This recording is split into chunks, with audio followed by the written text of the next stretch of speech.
Bonjour encore mesdames et messieurs, bienvenue à cette nouvelle vidéo.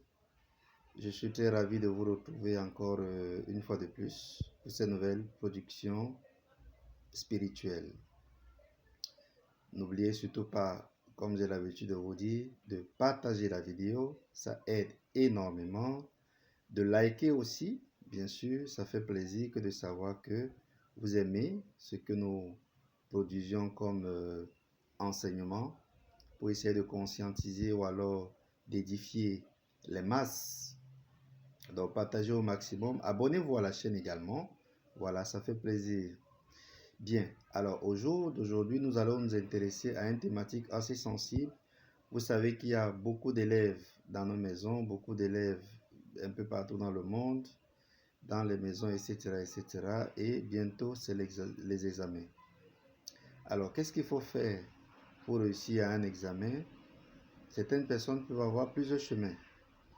Il y a de cela 2 ou 3 jours, un parent est venu me voir, c'est avec sa permission que je fais la vidéo, mais je ne vais pas appeler son nom. Il est venu me voir avec son enfant et me demander le bic magique pour que l'enfant qui a déjà fait le probatoire 7 fois puisse enfin réussir. Eh bien, je lui ai dit non, tout simplement, sans aucune forme d'explication outre, étant donné que le parent voulait naturellement en savoir plus. Donc, j'étais obligé de lui expliquer quand même que, en réalité, le bic magique est bien, sauf que, il est orienté par un esprit. Il est orienté par une entité qui, après, a un retour très négatif parce que celui-ci finit par bloquer le concerné intellectuellement.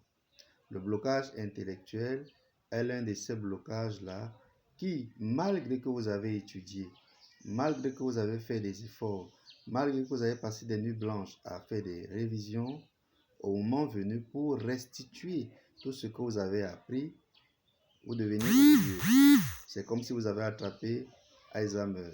Et c'est très dangereux pour nos enfants au jour d'aujourd'hui. C'est la raison pour laquelle nous devons éviter les chemins, je vais dire des chemins qui ne sont pas conventionnels par rapport à un certain nombre de choses. Il faut donc faire attention. Pour donc réussir aux examens, il faut d'abord, tous les soirs, avant de s'endormir, prendre un bain d'eau tiède dans lequel vous avez trempé, vous avez mélangé une poignée de sel gros grain, pas le sel fin, mais le sel gros grain, une grosse poignée dedans. Vous lisez dessus le Somme 4, 20 et 17. Lorsque vous avez fini donc de faire votre prière, lavez-vous, lavez-vous, lavez-vous. Ne vous essuyez pas.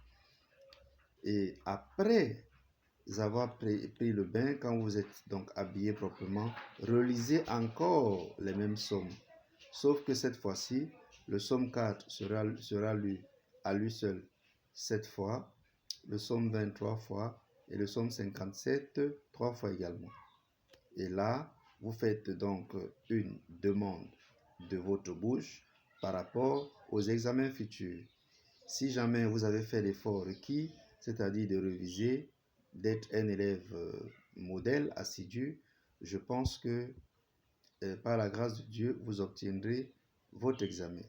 Laissez les chemins tortueux qui ont des conséquences drastiques.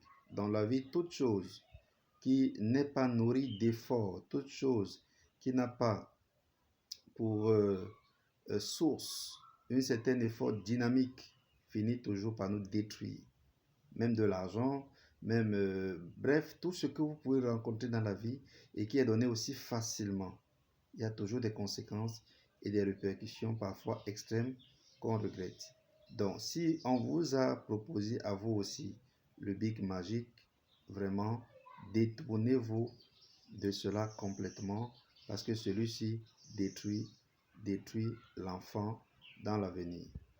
Merci et très bonne journée. J'espère que vous avez compris la leçon et vous pouvez donc, pour des futurs messages ou interrogations, contacter au 00237 694 80 68 12. À bientôt.